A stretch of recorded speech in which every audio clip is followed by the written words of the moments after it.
Hello, everyone. Welcome back to another classroom. We are going to talk today about Saturn retrograde and what this means going through parts of our charts. This is going to be quick. I know I'm coming to you guys later today. There will still be the normal time is like having these up around noon. That's still the plan. Today was just an exception. So Monday classroom is always here. So we're going to talk about Saturn retrograde. What does it mean? And what does it mean when it's going through part of your chart? So what is Saturn retrograde? First and foremost, I think most of you actually know I have a podcast. You've probably listened to it. Some of you have been on it. Saturn retrograde is all about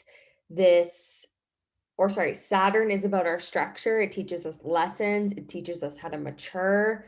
It teaches us where we need to mature and have responsibility for our life. And so the invitation when we talk about Saturn is to always think about what are the lessons that our Saturn return taught us? What is Saturn teaching us? And what is Saturn putting the brakes on? Because the resistance that Saturn teaches us is almost like resistant bands. So when we have resistance bands, when we're using them when we work out, it's actually creating muscle, right? So it's hard. It's there. The resistance is good because the resistance actually helps us grow. That is Saturn's job. So what happens when Saturn goes retrograde? So the retrograde is a bit of an integration period, and it tends to help us go kind of over some things, relook at things. And so it can be really helpful in the aspect of giving us time to reorient ourselves. It sort of like eases off the brakes a little bit and can slow things down. And this can kind of be a bit of an issue in terms of what we want, because typically, as human beings, we have our own timeline. And Saturn actually does rule time. So when it's retrograde, it wants us to slow down. How it slow down even more than it was when it was already moving slow. Saturn is the step by step, brick by brick, layer by layer, create some form of like a change, but in a process that's slow and steady. And when it's retrograde, it's like you're really gonna have to slow down. And it's like, okay. So it can feel sticky, it can feel challenging, but there's something for us to learn here. Whether it be needing to go back over plans, needing to go a little bit slower, revising things, or literally just refuel our fuel tank to have enough motivation to go forward at the last leg of this journey. I say last leg of this journey because Saturn is actually at its final retrograde point. It's going to go into its final decans, whatever you want to use in terms of that. I don't know if you guys know what that term means. I'm going to show you in a second. But when it's at its final point, so Saturn right now is at,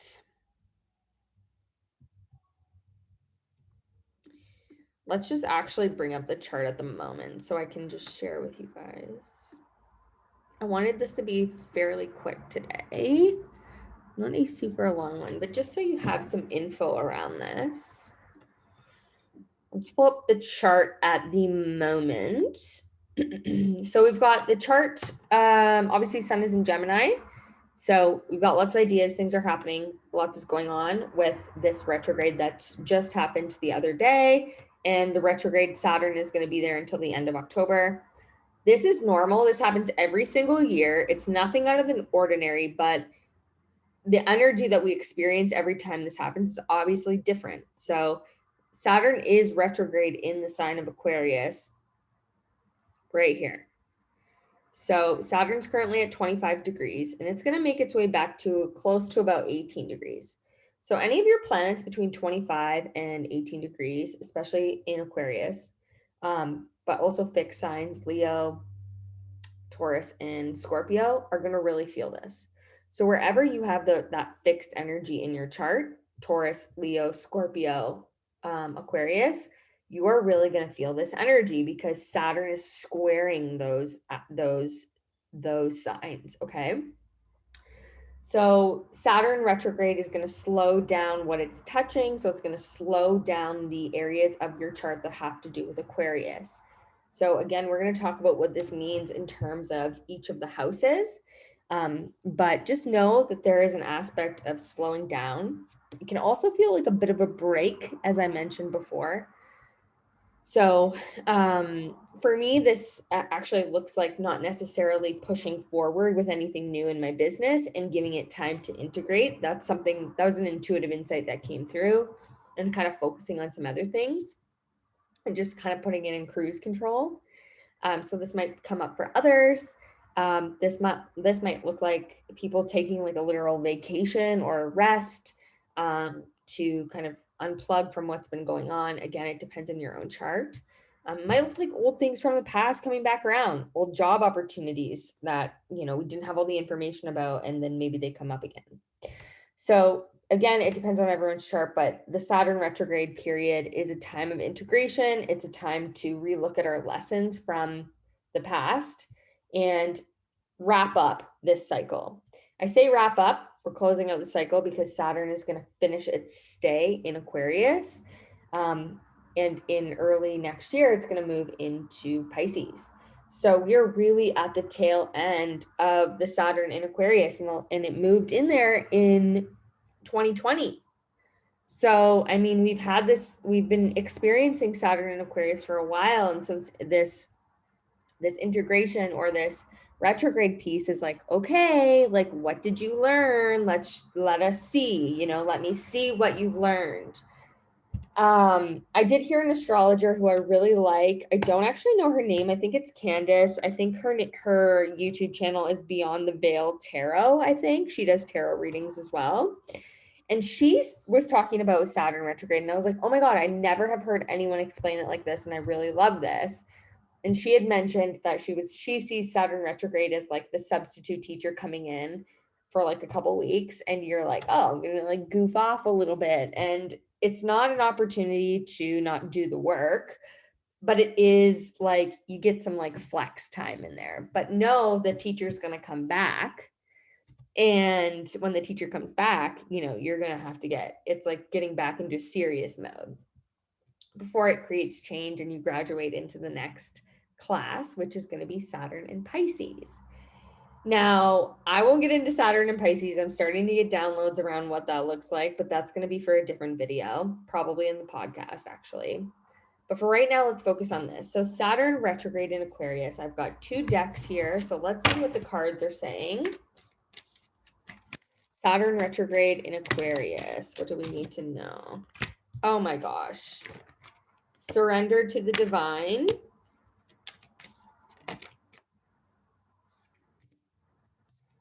Okay, surrender to the divine. We've got surrender to the divine. Of course, surrender. There's a bigger plan.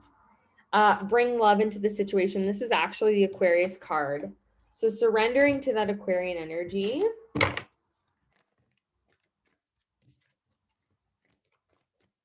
Saturn retrograde for the collective. Saturn retrograde for the collective.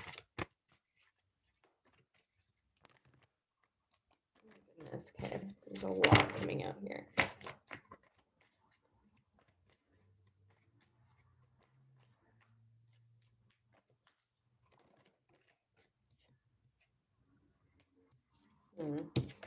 Yeah, there's so many cards coming out here. Just 1 second.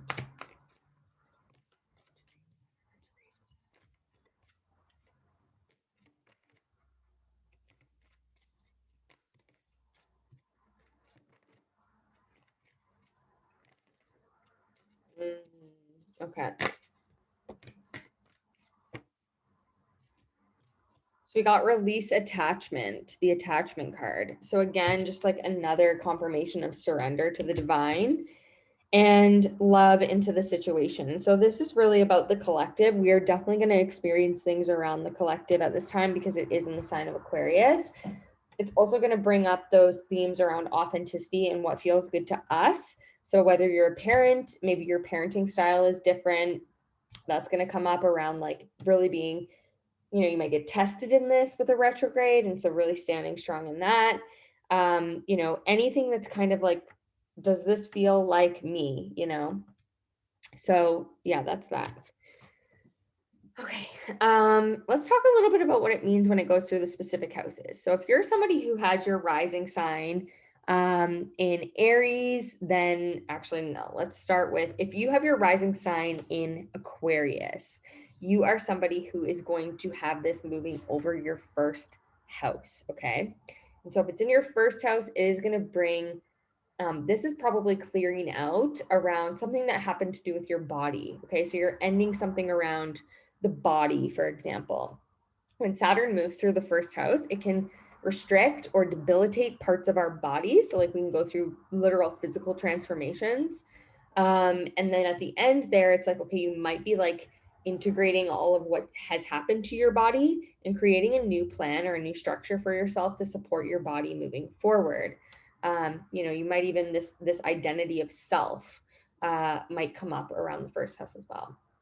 Second house is pretty tangible in a sense of like finances have probably been at play. So if you are somebody who has Aquarius in your second house, then this is really about you creating, or maybe you have already been working on that solid foundation for your finances. You might start to notice some things paying off, or you might not totally be yet getting all the answers that you need around your finances.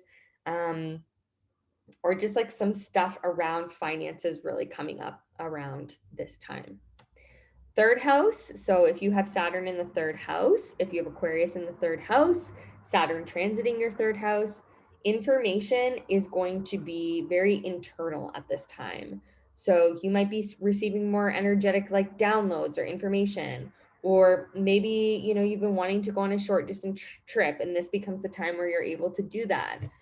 Maybe the connection to your family and or siblings, or even like finishing up a course can come through here. The information piece is really important. So really checking in with your intuition. And then we're going to do fourth house. So if you have Saturn in your fourth house, transiting your fourth house, so that means you have Aquarius in your fourth house. This is about your home and family life. You might be putting finishing touches on something that has to do with the home or your solid foundation. This could look like, you know, considering the movement that you want to do. You might experience, there might feel like some of the restrictions around the things that you've been able to do in the home kind of weed out, which could be helpful. But again, it might be a slow process. If you have Saturn in your fifth, this is a creative project. So if you have Aquarius in your fifth, I should say, and Saturn's moving through the fifth house, again, you might be putting some finalizing some touches on a creative project you've been working on, tying the knot. If you're one of those people that never got to get married, maybe this is the time where that happens. Sixth house, this is in regards to your health and wellness and also your work life. So old opportunities from the past might come back around work. This is a great time to give yourself permission to find a new workout routine. You might start to feel healthier in your workout routines, or find something that really supports you in your daily life. You want to get your health and vitality back with that in the sixth house. Seventh house, contracts. So again, this could be another place where, you know, maybe you weren't able to have your weddings. Now all of a sudden, all the weddings are just coming on through. Okay. So this could be the easing of restrictions around partnership. So if you've been wanting to get married, or, you know, if you haven't had legal things, even visas, people having visa things come up, this could be in the seventh house. If you've got Saturn in your eighth house, this is a tricky placement, but assuming that there's probably been a lot of shadow work going on, this means if you have Aquarius in your eighth house, maybe you've been looking into investments. This might be a good time to reassess your financial situation. If you've been wanting to learn deeper or take a course that has to do with like mysticism or anything related to spirituality, it's a great time to do it. Go to therapy. Maybe you're feeling more free. Maybe you're feeling like you shed some of that like energetic weight. In the ninth house, again, this is a great time for travel, actually. Travel restrictions might be lessening for you, and maybe you're going on a new adventure or you're looking at taking a new course. 10th house, this is the career. So I really, in public recognition, I think could be really highlighted here. It's almost like all the work you've been doing is finally paying off. Again, it might be slow, but you might start to notice like, oh yeah, okay, this is looking back and being like, what am I proud of myself for? What have I changed in my career? This can come up here. 11th house, this is the collective. So this could bring friendships back from the past, old communities back from the past. Maybe you're going out more, not being so isolated or being alone. 12th house, this is going to make you tired. This is mine. I have this one. It might make you a little bit sleepy, a little bit lower energy, lethargic. Get lots of rest if you can. But also remember that this is a spiritual upgrade whenever we have things going through the 12th house. Watch your dreams, your dream state, and just know that there's a lot of work happening behind the scenes with Saturn in your 12th. Okay, that's what I wanted to share with everyone. Please leave your thoughts below. I just wanted to do a quick one today. But next week we will go back into regular programming, and I am hoping I'm kind of revisiting some ideas. So comment below what things you guys want to learn about, and I'm going to make a little curriculum of things to come over the summer. So please comment below and let me know some of your curiosities with astrology. From now on, it's all going to be done through Patreon. So I'm not going to do like offhanded events. It's all going to be done through here. So you guys are sort of like my founding members. So please give me as much information as possible so that I can create that moving forward. Love you all, and I hope you're having an amazing Monday, and I'll see you next week.